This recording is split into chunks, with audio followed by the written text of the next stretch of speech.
Matt, I've noticed you make a lot of things on the internet. Yes, I've noticed you make a lot of things on the internet. Another thing I've noticed is every time you make something on the internet, people have a tendency to write comments about the things you make. I, again, have noticed the same thing about much of your content.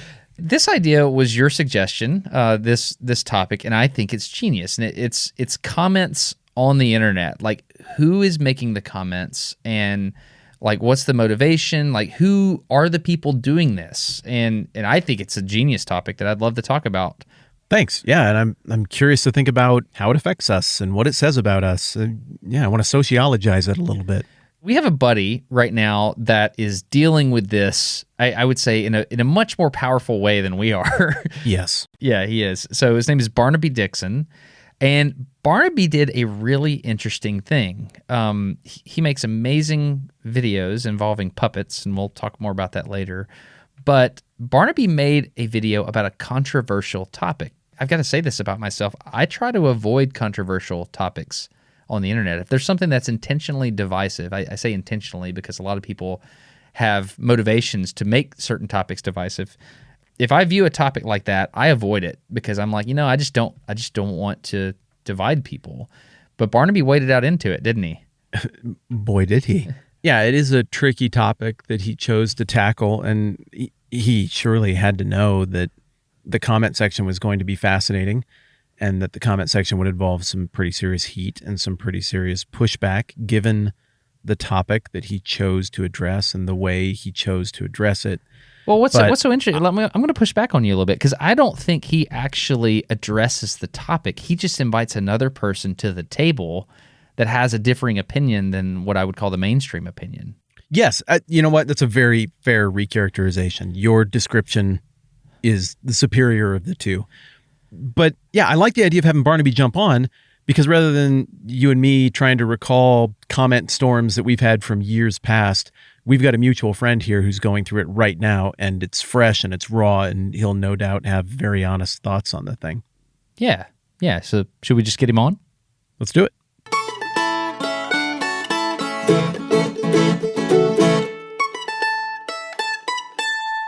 Barnaby's here, Matt. You watched his video. Very interesting. Like, how do we want to do this? Well, first of all, hi, Barnaby. It's good to see you again, man. And we said hey in person at an event and shot back and forth a couple times on the internet since. And that's right. Well, first of all, just for people who don't totally know, your talent level is 1, off the charts, and 2, ridiculously weird. You invented a genre for me. I didn't know that there was hand puppet design and execution like as an artistic category. And that's been very eye-opening and very fun. And I've got to see you do that in person. And for people who aren't familiar with your work, it's just going to sound head-scratchingly weird until you go and see it. What it does, though, that I think is brilliant. Like when I first met you, and we were sitting at the table with a whole bunch of other internet people, and you pull out this little bird, and you cram your fingers into its legs and its head, and you announce it has a name. It's Dab Chick. I'm like, oh, well, that name sticks with me. I like him immediately. And this is gonna sound mean, dude. I'm gonna ask for your grace in advance. But I was like, oh no, this is like when somebody's like, I've got a joke, and everybody gets uncomfortable because they're like, I have to act like this is good. And I thought, oh no, he's doing puppet stuff. This is like miming. Oh, okay. I need to act like this is good. And then it was incredible.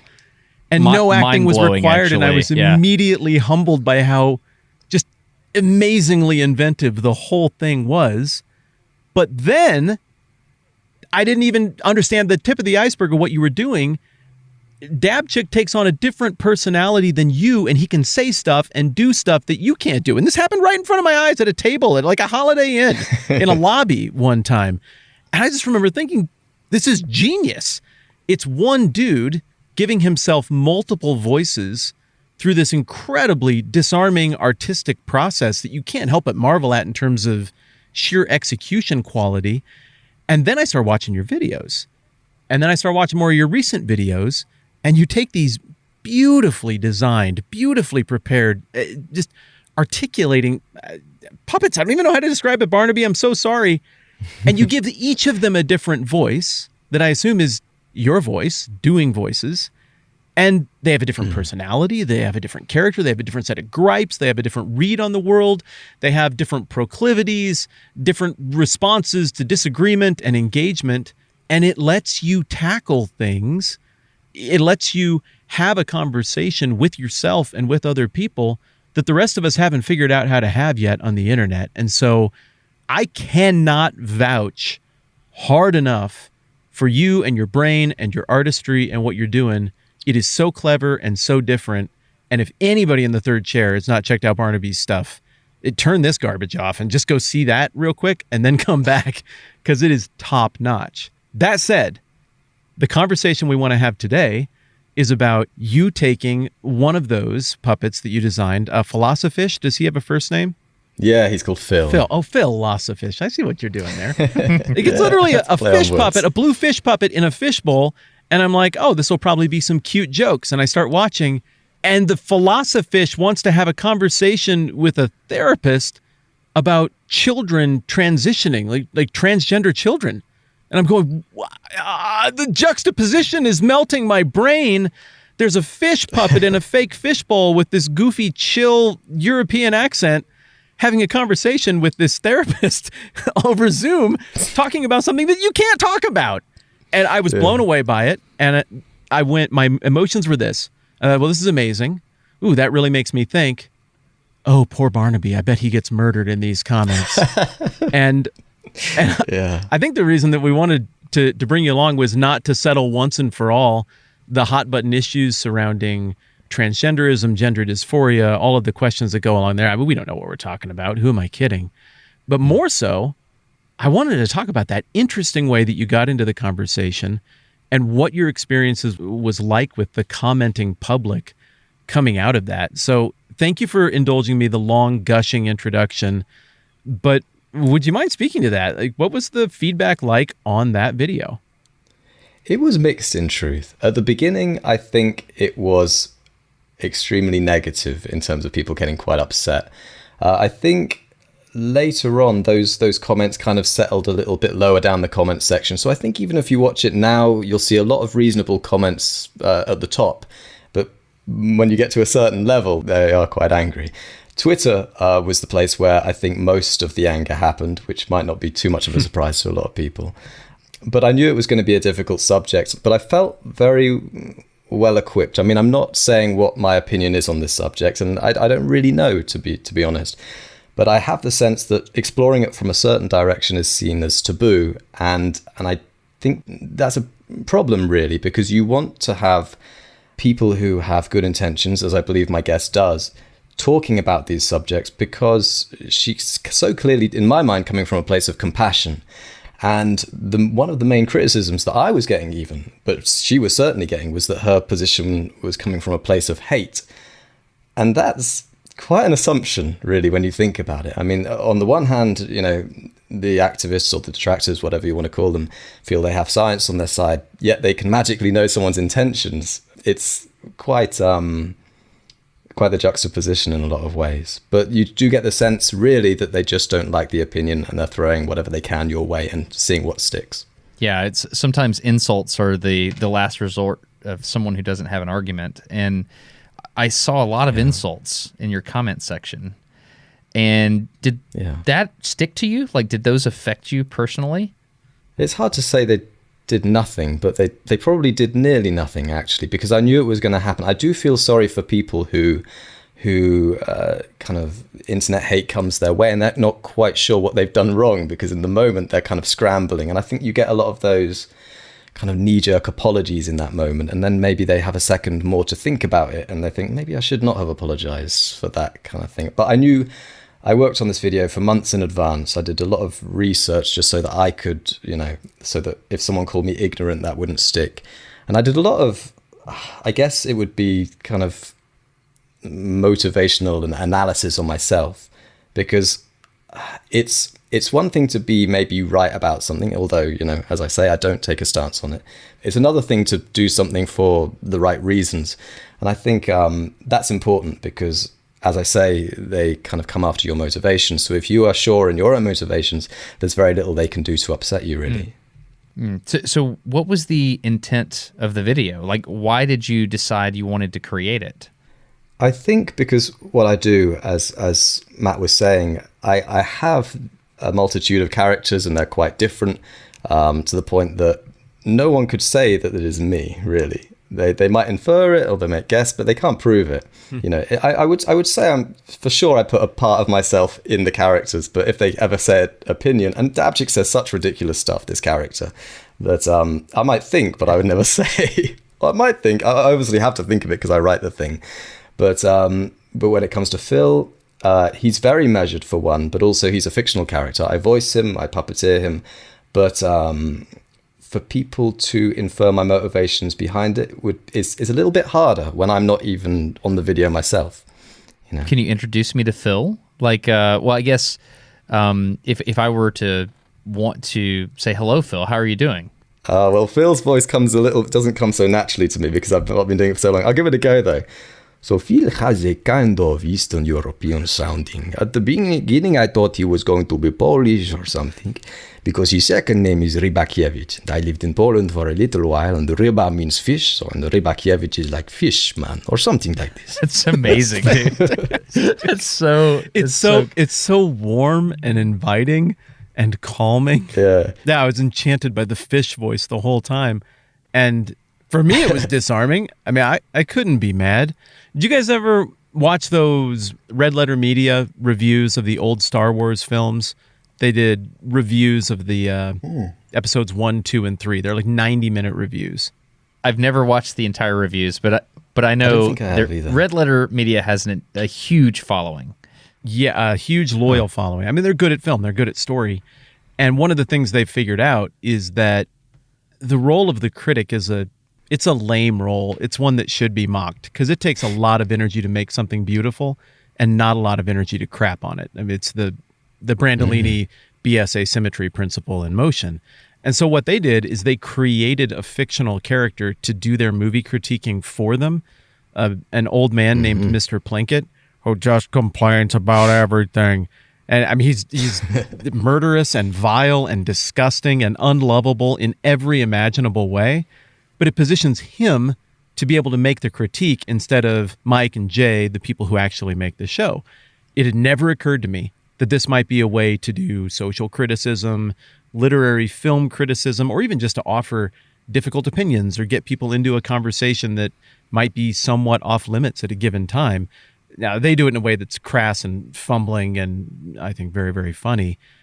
But seeing you do it with such elegance, I kind of wondered as I scrolled down, I thought, well, maybe this disarmed the whole thing. Like maybe it's the kind of thing where like, look, I'm not going to go on the internet and yell at a fake puppet fish with an Eastern European accent. I have my lines. I'm not yelling at a puppet fish. But no, those lines did not exist. Some people were cool with yelling at a puppet fish. What was the most clever thing that somebody yelled at you? There were some really good ones, actually. So one of them said, Barnaby Dixon forgot how puppets work and accidentally got stuck up his own butt. That's pretty good. And another one was, I never knew I needed to know the answer to the question, what if Jim Henson was a bigot? That's pretty mean, but quite funny too. I like the creative ones, actually. But the whole the whole process of using a puppet to... I'm not going to say that you're using the puppet to tackle the topic. You're using the puppet to bring someone else into the conversation is the way I would... That's what it appears that you're doing. Yeah. To me, it reminds me of a matador. Like a matador has this red cape and you've got the bull charging at the cape and then you just kind of move the cape out of the way. It's almost like the puppet is your cape. Analogy. And in this metaphor, the bull would be the angry people on the internet. And the thing about a matador is they look so graceful when they're out there doing their craft. And that's the impression I get because, I mean, I saw what you did. Like at the end of the video, you had me have an authentic connection with your guest. She showed us a dance. And I mean, it was amazing the way you did it. And right when the topic got really, really difficult and I was like really thinking hard, the fish would do something silly. I don't even know what it would do. It would, burp a bubble or something. And I was like, whoa, this is elegant and how graceful you're handling this topic. And so, I mean, hats off to you, man. This is incredible what you've done. And what inspired you to do this? Like, where did you come up with the idea in general? Or is it just something that you had this puppet? I'll backtrack ever so slightly, because what you mentioned there, yes, I asked Sasha if she would do a dance simple at the end of it, and she knows what's the word. It's called Oriental and Egyptian folklore dance. That's what she does. But she has this type of dance called Saidi, and it's very interesting, I think, to lean into the talents of the guests that you have, especially if they're creative or artistic or something like that. The prior guest, we had Martin Molin, who I met at your place actually in Alabama when we did ThinkerCon, and we had him play his vibraphone too. And I just feel that so much, I mean, not in the case of Martin, but when it comes to a controversial topic, it's very good to remind people that the guest is a human, you know, and something that's creative, something that's graceful, something that's expressive. I think, especially right at the end of the video, it's sort of a message to say, okay, you're dealing with a person here. Please sort of think of them that way. Don't forget that's what they are. The last part of your question, would you mind repeating it? Oh, I was just wondering if the whole idea of using the puppet as a tool is something that happened because you had a puppet laying around. Like if only the only tool you have is a hammer, everything's a nail. Like, did you have the puppet and then stumble upon this method, or was it part of the process from the beginning? I think I can't remember exactly what came first, the concept or the fish. I think I wanted to. I mean, you guys work on the online as well, so you have the sense of kind of how divisive the internet can be. And I see, and I might have said this before, but I see the divisiveness of it and the shutting down of conversation to be kind of a problem, especially if we want to kind of solve problems, because complexity and nuance are key to those things, and a variety of voices are also key. So, you know, I feel in a sense that there are certainly braver people than I who actually will voice their own opinion on a topic. Maybe they're an expert on a certain subject, and they do get shot down. They do really, you know, every day for those people. It's hate after hate after hate, you know, just coming through their inbox, this kind of thing. And I thought maybe I have quite a unique way of being able to tackle these subjects. I feel like I have a tool and a skill set that allows me to be somewhat protected, and it's a privilege that not a lot of people have. So I want to use it in a way that can help, I guess.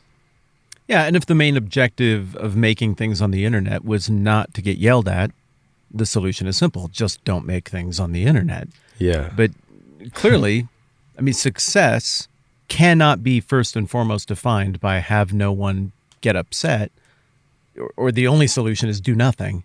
If you do something, if you think things, if you ask questions, it's going to be provocative to someone. And if you are talented to the level that you are, Barnaby, I mean, good stuff rises to the top. It's not a surprise that a gajillion people watch what you make. Like the law of averages say people are going to get mad. I don't know. I suppose that begs the question, what is success for you? What do you hope happens when you make a video on the internet that tackles a difficult topic? I don't know. I mean, it's interesting that there are a lot of people that make quite light-hearted videos that don't have an element of I don't know what it would be, that just want to simply entertain. And I'm content to do that too, to a degree, because I think there is certainly merit in making fun, creative, pretty, lovely, funny videos that can really help diffuse situations, especially if there is an element of social unrest online. It's like, it's nice to duck out into those places. I don't think people should feel they have to do this, for example. I feel people already are doing a lot of good when they're creating fun, entertaining content. I think because I had the tool and the ability to find a way to do it that could potentially be effective. So part of it, the motivation is curiosity. It's like, how effective could this be? And could I get away unscathed, so to speak, you know? If it works and there is very minimal blowback and people have listened, then it's a success. If there's a lot of blowback for an approach that is very measured, then it highlights an issue. So in both instances, I think it can be deemed a success. You see what I'm saying? Hey, everybody, it's Matt from the distant future. There used to be an ad spot here for something or other. All of that seems so long ago now, though. Things were so much simpler and more innocent then. Destin from the future, bring listener from the past up to speed on what's happened. Yeah, so I wouldn't say cataclysm because it was more of an outright battle. What we do know is that we scorched the sky because the thought was that they would no longer be able to produce electricity with solar panels if we darkened the sun. Turned out not to be true, and so now we have a dark sky. I don't know, what else should we say? We became so obsessed as a people with what we could do that we never stopped to ask what we should do. Right. And then the machine struck first. And now here we are, 35 feet underground in our bunker. Yes. My braided, long gray beard and my pole with an anti-machine electric mount staff that can keep my enemies at bay. Yes. In my right hand, briefly on the microphone, sending this message back across time in the hopes that you, previous listener, can do something to support the fight we engage in now. Destin, what could they do? Yeah, there's really only one thing, and we found this to be true. It battles the forces of marketing executives and all the things, and that's support this podcast on Patreon at patreon.com/nodumbquestions. That's really it. I mean, if you're able to support the Patreon, that would be great. Patreon.com/nodumbquestions. We'll also send you a sticker of our disheveled selves. Actually, it's not us. It's the other time travelers in this podcast. But you will get stickers, and that's kind of where we're at. Yeah. So, thank you, Patreon. Thanks to everybody who supports the program. Thanks to everybody who's considering sending forward in time the reinforcements we need to win the battle from our bunker today in the distant future. Patreon.com/nodumbquestions. Thank you. Patreon.com/nodumbquestions. Question here. When you make a piece of content for the internet and you know it might be controversial, like you did know going forward with this video, do you anticipate the comments ahead of time, and do you try to change the content based on the comments you think that may emerge? I think you have to be sensitive to people's mindset if you want them to be receptive to it. I think there's a difference between compromising what you want to put out by being overly sensitive or being overly apologetic when you don't feel that way, and doing it to try and meet people halfway, I would say. And there's a balance to be struck there, and that's what I was certainly trying to do. Let's talk more about the concept of comments in general. I'm sure it's been on your mind a lot over the last few weeks since you published that video. It's interesting to consider how they affect us, the people who put things on the internet. Most stuff doesn't get through the armor. Every now and then some cleverly worded comment does. I suppose what pushes my buttons most are accusations of intellectual dishonesty instead of just articulating a disagreement. Yeah. Well, tell me why I'm wrong. If I'm so wrong that you could accuse me of being a liar because it's so obvious, you should have no trouble then just pointing out the flaws in my argument or the lack of data I gathered. So that one, I wouldn't say it hurts, but it makes me want to respond, and I have to tell myself not to. It irks you, yeah. The other one that gets me is the accusation of laziness or stupidity. You just didn't do your work. And again, I would just say, well, if it's so obvious, then it should be no trouble for you to demonstrate the work I should have done. I suppose everybody's got their little thing, and it's fun to unpack what might get through the armor for somebody like you or me or Destin here. But I'm kind of interested right now in your grand take on the whole proposition of comments in general. How do you think that's shaping the world? What kind of feedback loop do you feel like that's creating? Are we better for having them, or would we be better off without them? I don't know, to be honest. I mean, in my comment section, I'm trying to think if I have ever deleted comments. I could probably count the instances on one hand, maybe, when I know someone to be lying, for example, or something like this. It's so minimal. Literally maybe less than 5 times in the whole history of my channel. Or someone being very rude to another commenter, something like this. Just like I'd like hope I delete it before they see it, something like that. I don't know. But I think conversation is important. And even if you don't agree with someone's opinion, at least you know what they're thinking, or at least what they want to express.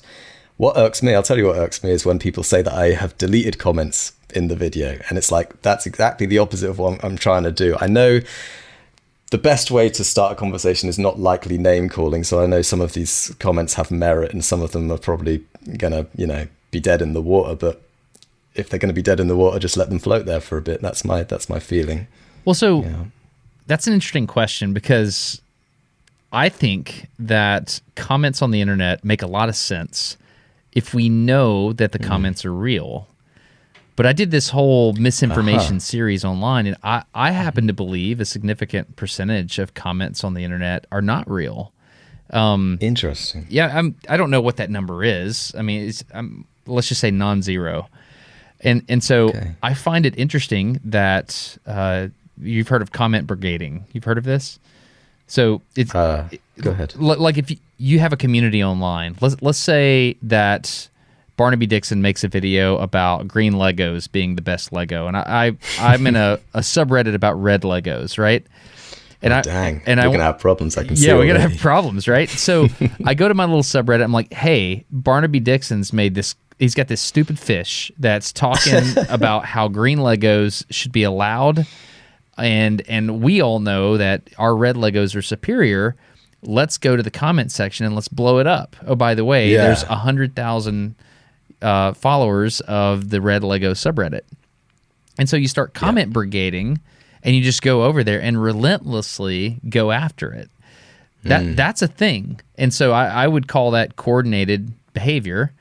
And so these types of things happen, and it's, I don't know what the countermeasures are for certain things like this. And there's other things that happen that are, AI driven. I mean, I've seen it on Smarter every day. And so I think that it's very, very difficult. The more people that assemble in a place, the more power they're like hills, like in a war, right? And like the more people and money assemble in one place, the more valuable that spot of ground on the internet becomes. It's like the thing that happened on Reddit a while back where you could pay a certain amount of money for a pixel. And that was fascinating. Or actually, you didn't pay money; you just actually could change the pixel. So, but you could only do it with within like an hour window, and then you have to wait like another hour, something like that, right? Absolutely, yeah. And so I remember that. It became very important to coordinate in groups, and it became very important to concentrate your fire on a certain place. And so, as more people gather in a certain place, it becomes more important to concentrate fire in terms of internet idea willpower. I don't know how to articulate it, but I think you get what I'm saying. I do. I think, I mean, there's obviously bots, and there's people that aren't actual, well, I was going to say people that aren't people, robots, algorithms, or whatever it is that aren't actual people commenting. And I can see that could certainly be a problem. Or people, I don't know, that are trying to cause some degree of unrest. So they're saying what I could spot some of these people in the comment section who are, it seems somewhat obvious to me that wasn't actually their position, but they were just trying to stir things up. So, yeah, of course, they're exercising their voice, but they're not really speaking with their own voice in a sense. I mean, but when it comes to people coming from a different site, for example, I would say that a lot of the people who were commenting more critical things on my video probably came from Twitter, and they weren't likely followers of me either. So what would happen is someone would share... first what would happen is I would share a clip of the video. And if that clip was deemed to be contentious, as most clips in that video was, the person would share it. Ironically, getting it a lot more views and a lot more eyeballs and a lot more... It's very interesting, this whole thing. But anyway, so a lot of people would come to my YouTube page and leave a comment and leave a downvote, this kind of thing. In a sense, you get the sense that like it's more important to some of these people to be seen to be against something than to accidentally get some exposure. You know what I mean? It's the signaling that they are for or against something. If they truly believed it was harmful, then they wouldn't share it, I would say. Yet they do with their own opinion on it. So my sense is that interesting, that they're keen for people to know they're against it, as opposed to keen for people not to see it. I think that's very well said. That's fascinating. I think it's very insightful. And that, what you said right there, that observation comes back to this organic truth of having comments be a primary way in which we engage with each other. Yeah. Remember, this wasn't how we engaged with each other until half of a young lifetime ago. Yeah. I go back and watch episodes of Community from the mid to late 2000s, and I can tell it was before commenting was how we talked. The jokes are different. the virtue signals are different, and then something happens about season 3 or season 4 on that very show, and you can tell that right there, right between that episode and that episode, is when we hit the inflection point on where most of our communication happens. Now we're in the commenting world. It happened right there. Yeah. And I would come back to this truth of not just the internet, but of everything. Whatever you incentivize, that's what people will do. Sometimes we intentionally incentivize things with tax policy or central planning.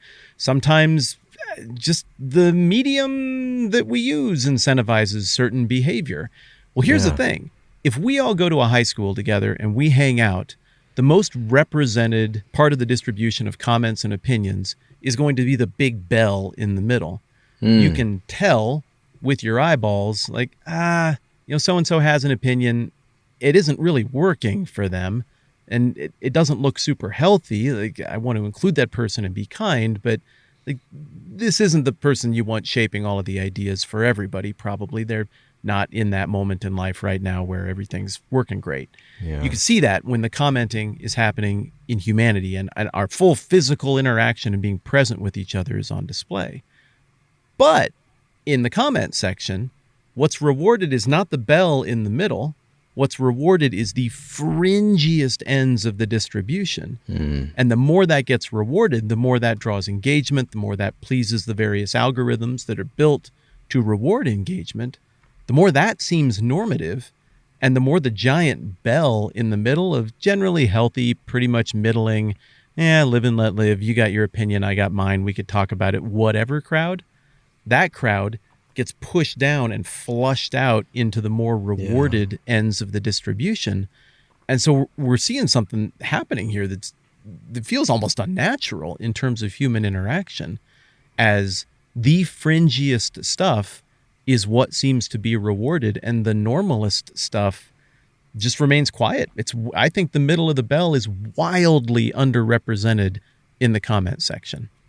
Yeah, the bell is flat, isn't it? Yeah, I'm looking here at the reviews on the No Dumb Questions podcast on Apple Podcasts, and thankfully there's a lot of positive reviews. The overwhelming majority are positive reviews. Every once in a while you get some negative ones in there, and the negative ones are pretty telling about the person that left the comment. This is a person, not what was promised.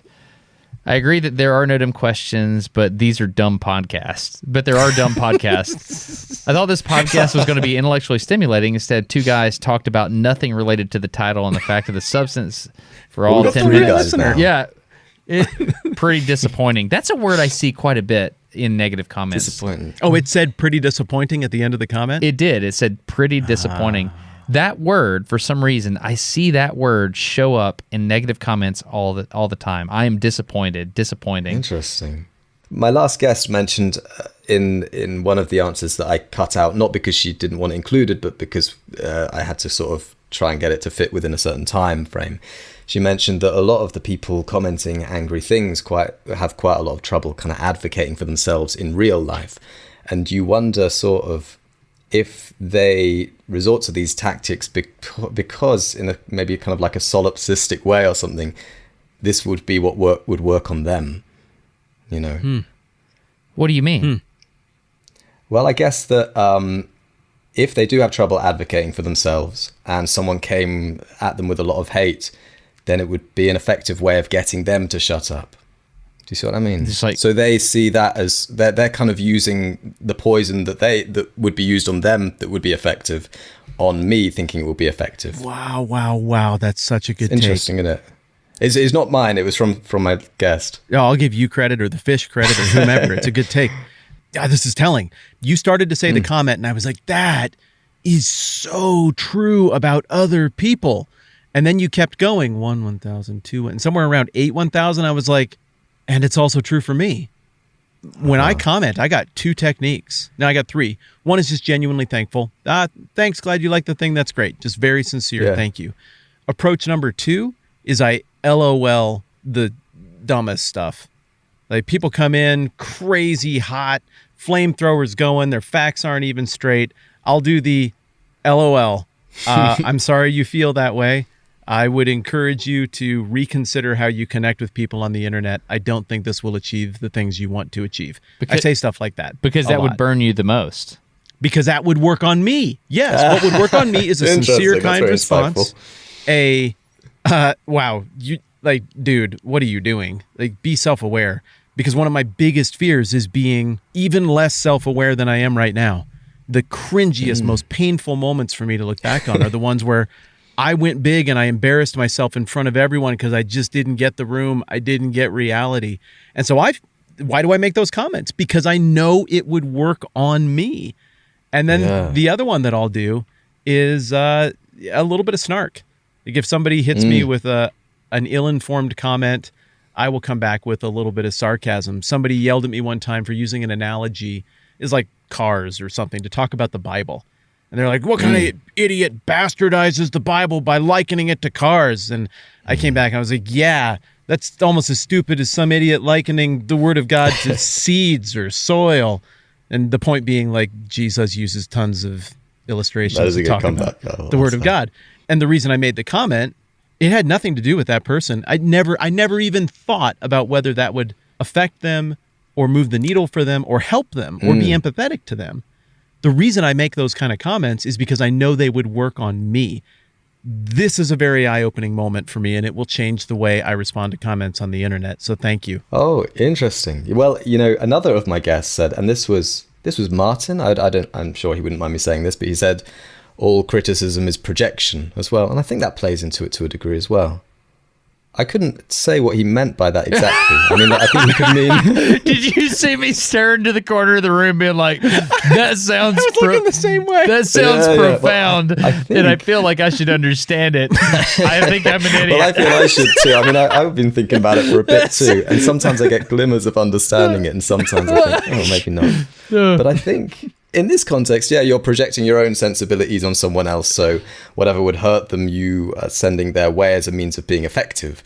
So in a sense, you're projecting yourself onto that person as a means of having the comment be effective in the way that you want it to be.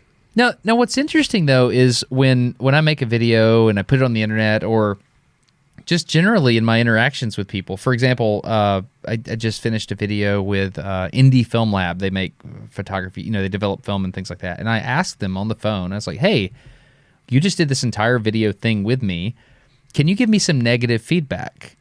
Because negative feedback is something, it's great to hear that people liked what you did, but it's only in the negative feedback that I can grow, because I can find the things that didn't work and I can fix them and make them better. And so I will genuinely inquire for negative feedback.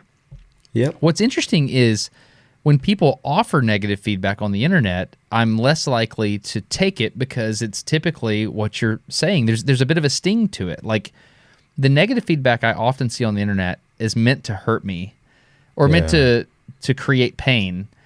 Right. And I wonder if the person leaving the feedback, did the sandwich technique, good, then bad, then good. I wonder if they would actually help me. That's interesting. We did this one thing one time. Matt and I kind of gamed it out together. We had a person that made this really weird video on the internet, and we wanted to help them. And so we kind of gamed out how to leave the comment. And the first thing was, hey, thank you so much for, and we did the sandwich thing, good, bad, good. And it was a genuine moment where we had an opportunity to speak into this person's life offline, and I think move the needle in the right direction. Matt, I think you know what I'm talking about. I do. What I tend to do with comments is just not comment. I take the Ben Franklin approach. He said that people would write him really nasty letters, and he would read the letter, internalize it, and the next time he saw them in the public square, he would say something nice to him as if the letter had never been written. And he said that would just destroy them, because they were just like so angry, because they really needed him to drink a little bit of that poison. Is there a level of vindictiveness in that as well? Because they knew it would be. I think he's doing the meta game. But if vindictiveness makes you kind and forgiving towards someone, that's my kind of vindictiveness. Yeah, right. Yeah, that could make the world go round. That's a tasty poison. I guess what Barnaby's saying is it's a matter of the heart, though. Like, if you're doing it for the wrong reasons. Yeah, motivations are fascinating, actually. I think artists, I guess I'm an artist, doesn't sound too pretentious. I think we have a proclivity to navel gaze, and that can go a bit crazy at points. But there definitely is again, I talked about this with Martin, actually. Sometimes your navel becomes like a magnifying glass that you can examine the world through. But sometimes you just get your head stuck in your belly button and you go nowhere with it, you know. So you can, when it comes to kind of analysis of motivations, which is really important if you're going to do something, especially if you think there's a moral component to it, I think. And I think that's important. I might have just not finished that sentence properly, but I think that's important because the people coming after you on occasion, or at least the people that came after me, are very convinced that they're on the side of love and they're standing up to hate. I'm fairly certain when they're typing these comments that they must be feeling that kind of those emotions associated with hate, because you can hear the venom as they type almost, you know, as you read the comments back. So that disassociation that they have, I think, is a result of not examining their motivations in enough detail, you know, or maybe at all, or just assuming they're on the right side of history so they can type whatever they want to signal that. It's fundamentalism. This is what... Yeah. The pendulum has just swung. The fundamentalism I grew up with as a kid was overwhelmingly born out of a religious context in my country. It was overwhelmingly born out of a Protestant evangelical context. There were a lot of nice things that also came out of that. But the wing of Christianity that we're currently rightly reacting against is the weird fundamentalist controlling... I don't care what the narrative of the Bible is. I want to find phrases that tell other people what to do, and I'm not really interested in the phrases that push back on my preferred behaviors. That hypocrisy was something that came to light in the 80s and 90s, and a lot of people in my generation saw it and were turned off by it. Some of us came out of that thinking, yeah, I think there's still a God. Yeah. Others of us were so burned by it that we came out of it saying, no, I don't think there's anything to it. I think it's a control mechanism. Wow. Yeah, Some of us went through a phase of both. Like that's what happened to me. Right. And so what I think is going on right now that's probably difficult to detect for a lot of younger interneters is that what's happening right now is very much a dialogue with what happened 20 to 40 years ago when evangelicalism and a little bit fundamentalism, that very legalistic, rule-oriented expression of evangelicalism, when that was the dominant mentality. Now, what is so often the pity when we look back at history and social reactions is that we often react against the thing we don't like with exactly the thing we don't like. Yes. We just want to be in charge of it, and we want to be in the power position this time around. Yeah. So in fundamentalism, you have to have in-group signaling, and you have to have a bad out-group. Just 20 years ago, the bad out-group were people who didn't like God, who said naughty words, who had romantic relationships with the wrong kind of person, who liked marijuana. It's a plant that the kids can dry now. You can smoke it or eat it, I'm told. Interesting. I'll look into this. It's becoming very popular in a lot of corners around the world. Does it aid with productivity? I'm unsure. I hear it aids with appetite. You're unsure. So the thing is, it flipped that quick. And we shouldn't forget that lesson. This fundamentalism, that shoe was on the other foot no time ago in the grand scheme of history. And the vast majority of people were overwhelmingly sure they were moralistically on the right side of history. And if they had to burn down a few people who were wrong to make examples of them, you got to burn down a few people. People were rightly hurt by that. And so they've created a new orthodoxy to say that was screwed up and I didn't like the way it felt. But unfortunately, to me, it feels like so much of that new orthodoxy, often manifest in the comments, is just punitive. It's an attempt to say that sucked. You mistreated people. Let's see how you like it. Yeah. But an eye for an eye makes the whole world blind. I am eagerly awaiting the moment when we graduate from this counter reaction, this new orthodoxy with a new in-group and a new out-group. And I really think at some point, people of goodwill are going to win out. We're going to see these big patterns, and we can make that pendulum maybe come to rest somewhere a little more in the middle instead of vigorously swinging. I don't think we have to have an out-group. I think it's possible for us to get to a place where we ignore those extreme ends of the distribution. We listen to the bell. We treat everybody with patience and tolerance. I think that dream of the West is still alive. I think we can do it. I think it's the balm that everybody is dying for societally. But right now, I feel like the pendulum has swung in a reactionary way against the fundamentalism of old with the fundamentalism of new. Yeah. And just like we had to wait out the last version of fundamentalism, I feel like we got to wait out this version of fundamentalism. You're probably right. I think it will require people who are on the side that the pendulum's on already. I sometimes see it as almost like multiple pendulums. Maybe we have a political one, maybe we have a cultural one, maybe we have a social one. So sometimes you'll say the pendulum is so far this way, and they'll say no, and then they point to maybe the economic one or something like this and say, but look at this. It's like, no, there's kind of multiple ones. I think YouTube and the internet is definitely in a certain direction right now. And there are certain mechanisms to stop anyone that they don't trust getting hold of the pendulum and taking it more towards the middle from getting hold of it. So people that are, the other side of the political spectrum just have no chance of obtaining this pendulum or having any sway over it literally. But the people who are on the side that it's kind of reached the extremes on, there are still words that can be leveled at them, but there are less words, I suppose. So I think it is dependent on people who, I don't know, it's so hard not to sound kind of preachy. When I say dependent, it's like this has to be of people's own volition. They have to do it because they feel it's right, not because they're being bullied into it. So I say have to very tentatively, but I think it would be helpful if they were able to gain control of the trajectory and to trust the other side to a degree. Yes. Because you have to, because it's, trust breeds trust. And if one side has seen the other side just gripping on white knuckle to this pendulum for 20 years, when they get hold of it, it's like, we have to make sure they don't get hold of it again, because remember what happened last time. So as a result, what happens? White knuckles gripping on the other side. So trust needs to kind of come across the aisle by a kind of, I think, a gesture of goodwill of the people on the side that it's reached the extreme of, to just kind of just slowly, tweak it out of the fingers of these people on the extremes and just let it rest in the middle. And if the other side wants to grab it and take it a little way, don't overreact. Things go in that motion anyway. It's when they get magnetized to the extremes and held hostage there that we get into some problems. That's so well said. And the playbook of the fundamentalist of any type, when they most have the pendulum their way and they're white knuckling to keep it swung all the way their way, is the danger language. That we can't let people think that or say that. It's dangerous. People could get hurt. It's fair. This is not new. Like, that use of language was being employed by the exact opposite side 20 to 40 years ago. And this, at some point, and this is what I think is the genius of the Western liberal revolutions of the 18th and 19th centuries. We had seen the English Civil War. We'd seen the 30 Years' War. We'd seen political discord that cost hundreds of thousands of lives and destruction. We'd seen religious discord that created the exact same mess in Europe. We'd seen these mega monarchs who had come along. We want power here. We'd seen the people come along and say, no, we're going to kill the monarch and we want power here.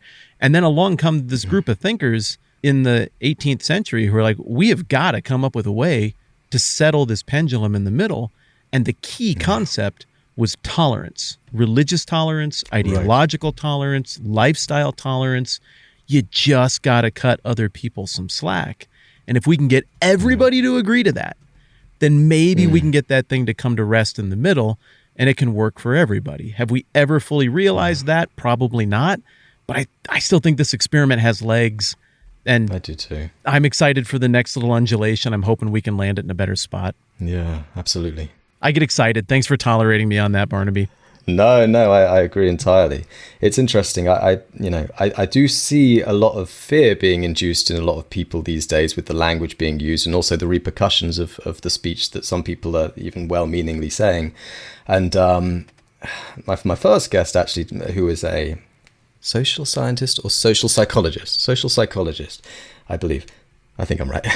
She mentioned that when people are scared, they do a lot of thinking with the reptilian part of their brain, which isn't where the best thinking happens. It's kind of like survival, So I think if the more we are scared of the other side, or the more we feel victimized, in whatever sphere that could be, the less cognitive capacity we have to solve the problems that are plaguing us. So Barnaby, receiving all these negative comments, how has it changed the way you comment on the internet? Whoa, good question. I don't know if I do comment on the internet really hardly at all, actually. There's been instances probably in the past where I have engaged, and I haven't, and in a way that probably, as you're saying, like, oh, what would hurt this person? Yeah, absolutely. I've done that when I was younger. And it very rarely ends up with a better outcome than if I hadn't said anything at all. So I usually just don't. I use Twitter. I put clips of my videos up on Twitter, and I try to be very civil. I remember when things were blowing up, what was it, a month ago, that I said, okay, I'm very interested to hear your feedback on this kind of thing. And again, more hate did come my way, but I did get some interesting suggestions too.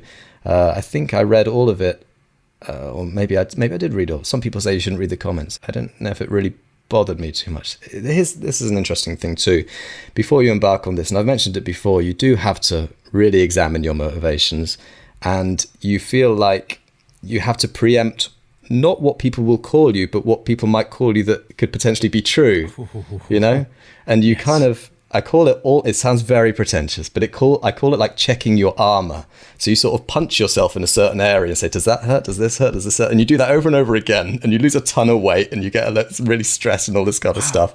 When people come after you to that particular part of your armor, it's like, guys, I've tried this over and over again. You know how many times? You don't know how many times, but it doesn't work. So keep going if you like. Tire yourselves out if you want. Who do you think comments on internet stuff, and who do you think doesn't? I would posit that the commenting public is different than the public. I guess question one is, do you agree with that supposition? And if so, how do you think those two things differ? I remember I used to listen to Howard Stern back in the day, and he said, this is going to sound so mean, but he said the people that call into radio shows are most often a fair bit dumber than the general public. And I wonder if there's a crossover sometimes. Not all the time. Sometimes, like I say, I see some wonderful criticism and some really interesting feedback. But maybe, I don't know. I'm not sure why that would be. I'm thinking about it now, so any answer I give wouldn't be well considered, but I kind of wish I could go across all the comments I've ever written on the internet. I'm sure someone at the NSA can. And you go back and you look at everything you've ever written, and like if there were scales, and you're like, generally you were uplifting and edifying to those around you, or in general you were a fun sucker. You kind of took the fun out of everything, and you kind of tried to hurt people most of the time. I wonder if there was like a global comment score. You got to believe that such a technology exists. That would turn Black Mirror really fast, though, too, right? It could. Whatever you incentivize, that's what people will do. So if artificial niceness and uncritical thought is incentivized, then we'd have an artificial niceness and uncritical thought crisis. I'm not saying we should incentivize it. I'm just wondering if you could measure it, like if it's quantifiable. I'm not saying you should act on the information once you quantify it, but like in general, I wonder if my comments uplift people or if they push people down. And I think that would be telling. You're both religious gentlemen. Maybe do you think St. Peter has a list of No, not at all. No, that's not how I view it. I've failed on every metric. Okay. Yep. Yeah. The 10-second answer to that is my thread of religious understanding is such that as a person, if there is a deity who's perfect and flawless, I don't stack up. And so any potential for any kind of rightness between me and the first cause of all of existence has to be because of a movement on the part of the first cause who's excellent and perfect and flawless. I have to accept the fact that I am flawed, and therefore my list would not be good enough to earn favor with such a deity.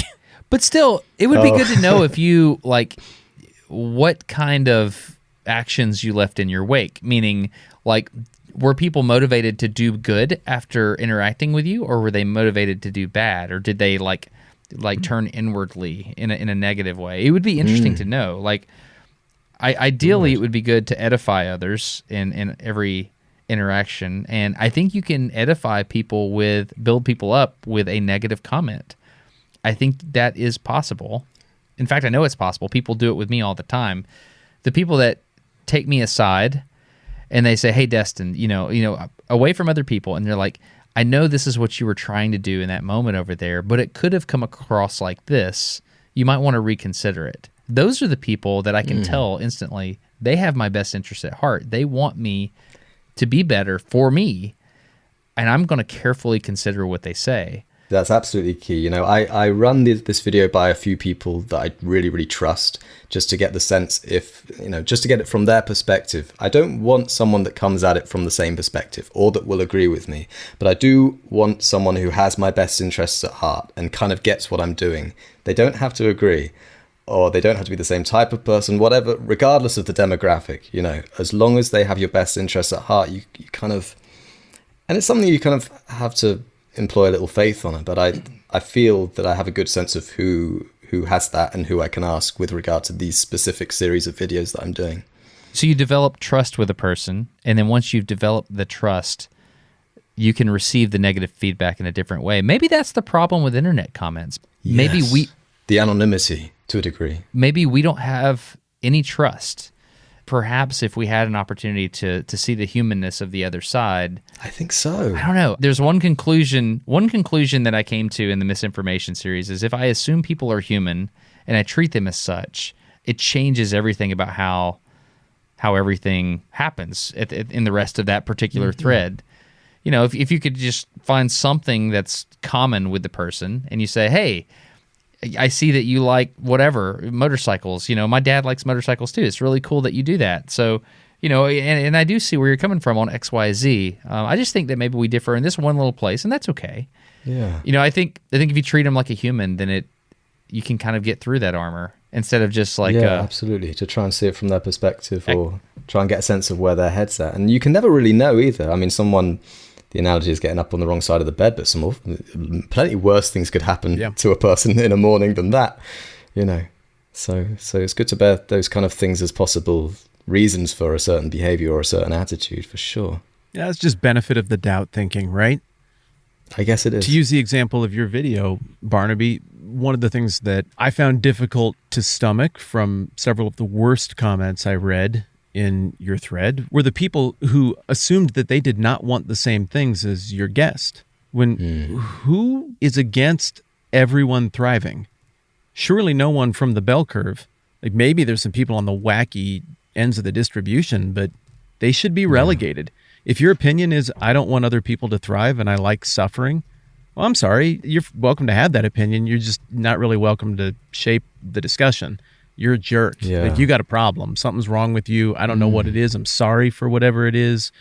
If it's your parents or something happened at school, if you were a victim, I'm sorry. I'd love to be empathetic and help even with any of that if I could. But you don't get to bring that disease into the conversation. And everybody who's healthy wants everybody else to thrive, right? Yeah. Sasha wants that. That's her name, right? Sasha, am I getting that right? Sasha, yeah. Sasha Ayad, yeah. She wants everybody to thrive. And I would hope that even the probably very young people who are practicing a version of new moral internet orthodoxy with where that fundamentalism is at currently, they need to signal, I think orthodoxy. See, I made a negative comment. I think surely even those people want everyone to thrive. No one wants all the Democrats or all the Labor Party people or all the Republicans to just wither and die and fail, right? I mean, nobody wants death to all the religious people or all the a-religious people or all the whatever group isn't like you. And so if you start with the assumption that odds are that whoever I'm hearing from on the internet would like good things and blessings and flourishing for everybody, if you can even see a glimmer of that in the comment, then it feels like there's there's something we can connect on. We have a moral thing in common. My atheist friend who believes things totally differently than me, we both want people to flourish, and I'm willing to even put energy into that. And so are you. So, wow, we just disagree on how to best achieve it, but it seems like 90% of the conversation is already taken care of. We want the same ends. Let's see how we might reason through different ways to do it. And I might have to land in a place where I'm like, I don't think your strategy is best, but you're giving me some leash to try to do what I think will best help people to thrive and be redemptive and good in the world. So I probably got to give you a little bit of leash to go and do the same.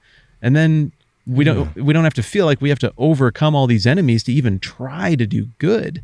And it seems like there's a pathway there toward thinking about the comments I encounter a little differently and thinking about the people who I know are out there who really don't like my ideas very much a little differently. That benefit of the doubt. I think it's almost like, I mean, we're bound to think very differently, and there's certainly a merit to it. I'm working on a project currently, and I'm collaborating a lot with really talented people that have a different skill set than I, but also a different way of thinking about things. So we progress in a way because an obstacle to me might not be one to them, and something that comes simple to me might not come so easy to them, you know. So it's I guess it's almost like evolution in a sense. Let's try this strategy, let's try this way. But together we move forward if we allow those people to voice their perspectives, you know. I see the benefits of it, and I see we could be losing it if we're not careful, I guess. I've got a question, Barnaby. Mm-hmm. What's next for Philosophish?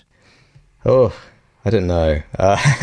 Well, for the next few months, I'm working on this collaborative theatre project for a while, and that was why I was very keen to get that video kind of done and out of my headspace, because it just consumed me really for a long time. And this follow-up video too that I'm working on is doing somewhat the same, but I'm dropping it tomorrow, I believe, at least as we record this. I don't want it to become a one-directional thing. I do like the ability to explore these tougher subjects from a perspective that is kind of neutral, but also safe and frivolous and funny and entertaining in the way that I can make it that way. But also, there are many interesting people in the world, and there are many interesting subjects in the world outside of things that are controversial. So I think my video with Martin was an example of that. You know, the guy who has Wintergarten, that channel, wonderful, you know, creative dude. And you learn a lot from these people, really. And they don't have to have a, I don't know, heterodox perspective to make the series worth doing, I guess. I'm having to Google heterodox because I don't know what it means. Tell me in case I said it wrong. I would define it as orthodoxy is the safe thing. Heresy is the absolutely forbidden perspective. Heterodox is you're still under the umbrella of acceptable thought, but barely, pal. Heterodox is another set of ideas, but that could be articulated in a way that still barely conforms to accepted norms. Yeah, I guess so. Something like an alternative perspective, perhaps. Maybe that's the way I think of it. Some Catholics view Protestants as heterodox. Oh, okay. So it has a kind of religious... Some Catholics view Protestants as heretics. Interesting. Okay.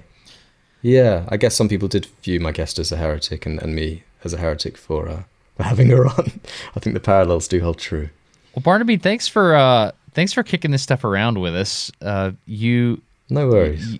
I thought you were going to be on fire when we got you on here, like as much as the flame war was kind of directed at you, but you're not.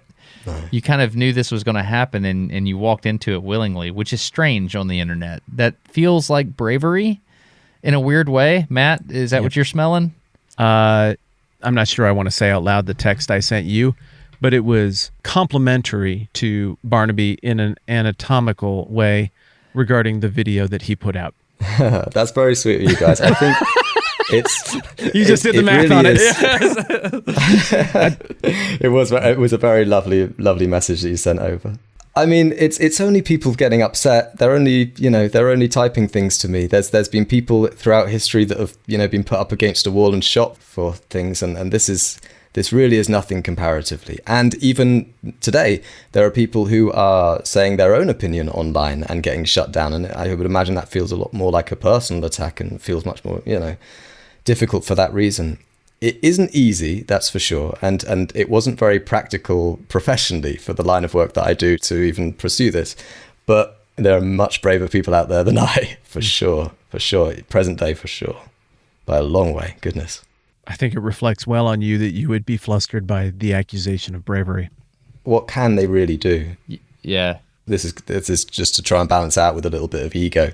But I do something very unique that no one else does.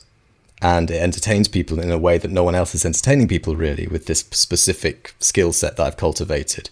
It's like they can't really take that away. And it will still be entertaining for people. So I think... even if I might have shot myself in the foot professionally in some ways, I feel I will still be able to make a living doing this, whatever happens. Oh, yeah. Yeah. I just make puppet films. Well, a lot of people are brave, and their bravery is mingled with being a jerk. Brave is dime a dozen on the internet. If people are screaming into their echo chamber with their video, it gets credit for being brave from some, but it's not really brave. It's incredibly safe to say things that your crowd are going to love and fawn over you for and defend you for when the people who disagree come along. I think it's actually called keyboard courage, right? Yeah. Keyboard courage, yeah, perhaps so. What's brave is to intentionally, humbly invite the people to the conversation who are likely to get angry and treat them with respect, and show concern for how they will hear the conversation and what it would be like for them to be in the conversation, which you did. That's brave. So would meekness be a better word? Meekness. I don't know. Look, again, I know, Barnaby, that you are not saying, here are all the positions I hold. So it's not like I can say, well, yeah, you went out and showed kindness to your enemies. But you showed kindness to people who you knew would be angry, who would become your enemy for even raising the conversation. But you raised it in a way that instead of playing to a certain base, respectfully invited all sides to a conversation. That I think they see me as their enemy. I don't feel I'm their enemy. You know, I think I'm not angry at them. I don't think what they're doing is productive, but I feel bad for them in a lot of ways because I think they, in a sense, that they almost, it feels like they're possessed or something. It's not them, it's the idea in a way. And I think, as you know, a lot of these people are very young and still have a lot of learning to do and a lot of perspective to gain, but they're just, they're making themselves the vessel of this thing as opposed to embodying it them. So I don't know. I don't want to assume the worst of them. I don't think I do believe the worst of them either.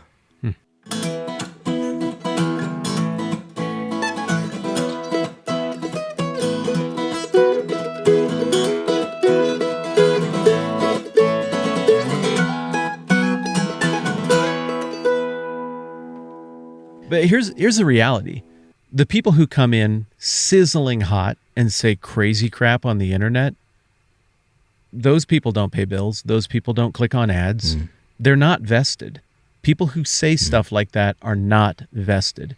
Vested people calculate a little bit. They're measured. They think to themselves, okay, these are other humans. We do business together. We interact together. I only get one name. I need to be a little bit smart about what I use it on. I can't just set the dial to 10 on every single opinion and everything. And people who do that, they don't own things. They don't build things. They don't make things. Their chief export is rage. And rage isn't worth much. It can be momentarily harvested by the right little branding moment here or there, but it's no long-term strategy to make things work. And so the people who ripped you a new one online, like those aren't the people who ultimately the economics of the whole thing are about. The silent, non-commenting public, those are the people who drive the engine of internet commerce and drive the engine of valuable views, valuable clicks anyway. I think if we catered too much to try to make the crazy distribution, the far ends of the distribution happy, it's actually economically foolish on our behalf as well, because it alienates the gigantic, healthy middle. And so I think you will only thrive because of the decisions you've made and how you've navigated this. It might be the case. Yeah. Fingers crossed. I don't mean to sound kind of like that. There is certainly times when I do get angry at the comment section, and it's a difficult compromise because you have to lean into your own ridiculous anger to figure out what Dabchick would say, but you don't want the anger to be driving it. I don't stew in it, and I try not to feed it, and I try not to react to it in a way that's going to be negative. So hopefully I'll do that with this response coming out soon. Fingers crossed. I'm going back to our text messages. I hope you're okay with me revealing the fact that we texted about this. Go ahead. You said, I think I'm just going to summarize. You said something about making a video, and just reading the text, I tried to discourage you from that, and rereading what I wrote, it seems like I'm implying that a response would be weakness. Is just trying to psychoanalyze myself here. It's like, hey man, you've done a good thing. Why do you feel like you need to defend it? You actually gave a voice to someone who didn't have a voice. What are you worried about? Are you worried about your reputation? And I noticed you went into all these one-word answers. I was thinking very hard. You got me thinking. You probably saw me typing for like 10 minutes at a time before I even gave you this one-word You're answers. in the thinky place, man. Yeah. You're in a very thinky place. I think this is fascinating. I think your interaction with internet comments is very different than many people's because of how you're actually about to do something crazy. You're going to respond to the commenters. Nuts. And the response is, it's hilarious and it's genius and it's disarming. It's peak LOLing a comment. It's okay. Well, if we're going to clown it up, let's clown it up all the way. And it's funny. for something so big not to have happened on my channel, and for Dabchick, a reactive, weak and flawed character, not to have paid tribute to it to some degree, it seemed kind of off-brand to his character too. I mean, you have to embrace your flaws, and I'll say, there's certainly bad reasons why I'm doing this as well. No motivation is completely pure. I'm sure there's ego all wrapped up in this, and I'm sure there's kind of wanting to show people what for to some degree. No, I don't think any motivations are pure. I try, and I hope the majority of them are, and I get the sense they are when I get some of the feedback that from the people that it helped, because the comments don't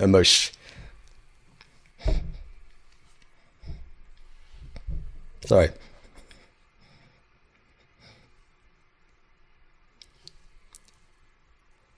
The comments don't emotionally floor me like they do. Sorry, didn't expect that. It happens sometimes, though. It's all good. It's all good. The comments don't emotionally flaw you like they do? The positive responses. Goodness, the ones when I get a kid or something saying like, I hadn't heard this perspective, and now this has helped. If people want to emotionally affect me, that's the way to do it. So you're saying the positive comments are actually the thing that hit home. And so how many negative comments are worth one positive comment? Oh, I think as many as you like, really. What is the positive comment? Oh, I can text you them. It's hard to relay that. I would say I'll give it a go. I mean, I think they say something like, this was something I was struggling with. These are the main beats. This is something I was struggling with. I hadn't heard it articulated in this way, and this helps me see it from a fresh perspective, and you've added some nuance, and these decisions that some of these kids are making are very serious and will affect them potentially for the rest of their lives, and those decisions require nuance to understand them correctly. And so to introduce a little bit more nuance than they would have had before feels really, really good, because the world has a lot of people in, but for one person, that's everything for them. So in a sense, you've changed everything. It feels, that's why it gets to me, I think. Sometimes I encounter that kind of stuff myself. I have a tough time relaying it. I try to share some of those with my friend here, just so that I have something to do with it. But I would like to be redemptive. I would like my videos to be funny and have fart jokes. And I would also like for them to be redemptive, to maybe help with something. And in this kind of situation, like we were talking about off mics as we were just getting set up and everything, the subject matter that you chose to deal with in that video affects people at 100 levels of their identity. It is a gigantic thing, and 100 levels of what happens next. Many of the kids you're hearing from are kids who are trying to make a decision about whether or not to forego what it is to be a biological parent. That will happen in a lot of instances, yeah. It's a gigantic question. Gigantic. And set aside all politics here and just go human empathy. Yeah. That is a gigantic question for a 30-year-old to try to figure out. Should we have kids right now, honey, or should we not? Let alone some kid who's 15 and getting picked on and who doesn't feel like they fit in with stuff, and now just tag on to that, make a decision right now about whether or not you'll ever have children. It gets to the heart of things in a hurry. And so I'm not surprised at all that you heard that stuff, but I'm really glad you did. I'm glad it affected you. I'm open to the idea, honestly, that it could help people. I don't know. The science is so new that it would be wrong of me to fall in any direction. But you don't need science to understand that this is a monumental decision for a lot of these people, and also that a huge part of the conversation is being shut down.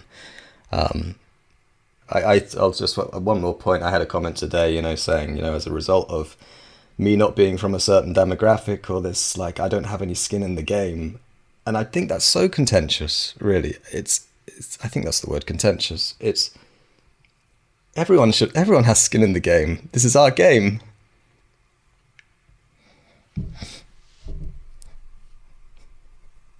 Don't mean to make you feel sorry.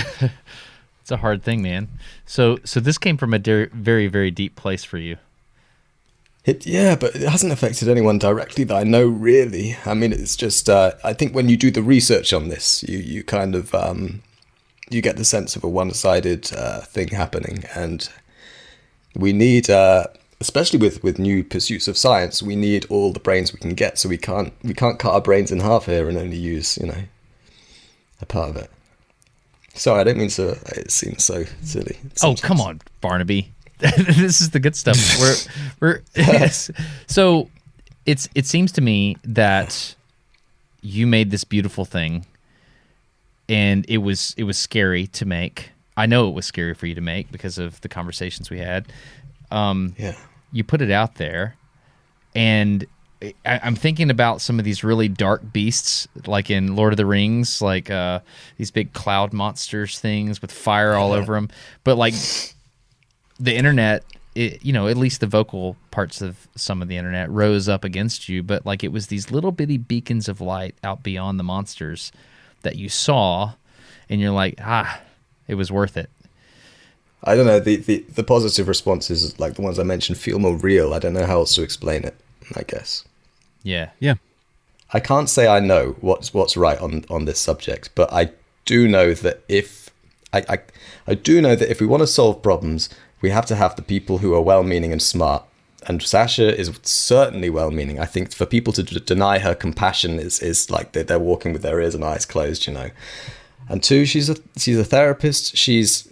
Maybe she doesn't have the lived experience of a trans person, but she has hundreds of gender questioning, youth that she talks to. And I think that combined experience is worth a lot, And I don't have the lived experience of being divorced, but I've done marital and premarital counseling for decades. You learn some stuff.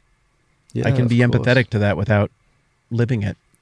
It feels segregationalist, doesn't it? It feels like we can't consider what this person is going through because we are not the same skin color, the same gender. It's like where we overlap is so much greater than it's like that bell curve that you said as well. It works in this context too. It's going to make people ask, okay, well, why should I try to empathize then if I can never do it? And that doesn't end well either. We keep talking about Sasha. How do you meet her? How do you know her? I know Sasha from a video series that she does with an interviewer, but she actually has a podcast of her own called Gender, A Wider Lens, that she does with a psychotherapist based in Ireland called Stella O'Malley. And they basically talk about gender questioning teens and look at it from this particular angle, an angle that people might not necessarily hear so often. Interesting. So Barnaby, you made a video. You invited someone to speak at the table that normally doesn't have a seat at the table, and you let them speak. And a lot of people yelled at you. And so I would just like to know what is your response in general? Like, we'll just end it with you, let you have the last word here. What are your thoughts in general about commenters on the internet? I'm not sure, really. Goodness. Well, I wish them well. Honestly, I do. So I could just leave it there, perhaps.